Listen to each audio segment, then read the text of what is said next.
Alright, let's dive into something that's been simmering in the background for years but is now finally coming to a head: India's plan to operationalize theater commands for its military.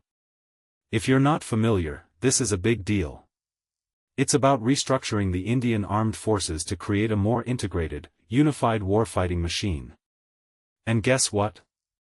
The final report on this is now under consideration by the government, according to the Standing Committee on Defense.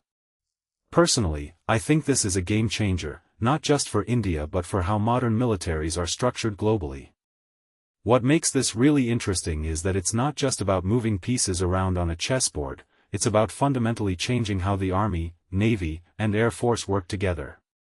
If you take a step back and think about it, this could be India's answer to the kind of joint operations we've seen in other major powers, like the US or China.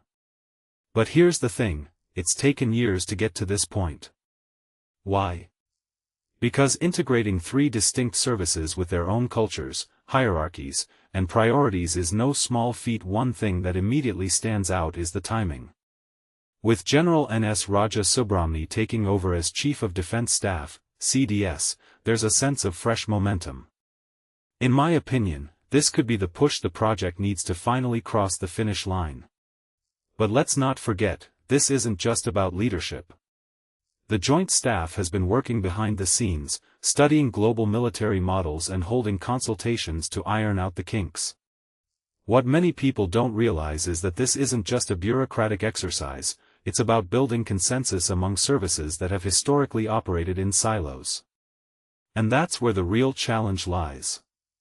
Now, let's talk about what this means in the bigger picture. The goal here is to create unified operational command structures, where the Army, Navy, and Air Force work seamlessly together. From my perspective, this is about more than just efficiency, it's about adaptability. Modern warfare isn't fought in isolation, it's multi-domain, fast-paced, and unpredictable.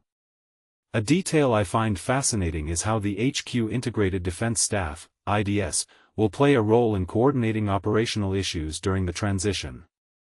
This raises a deeper question: how will this new structure handle the complexities of joint operations in real time?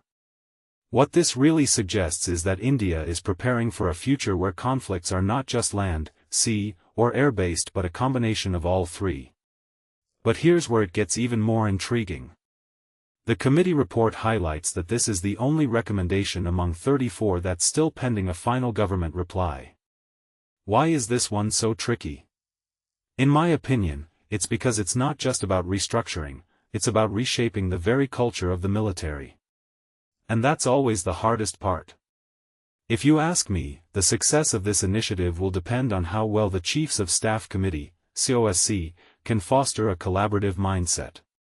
Because at the end of the day, it's not just about having a unified command, it's about having a unified vision. So, where does this leave us? Well, the final report is under consideration, and deliberations are ongoing.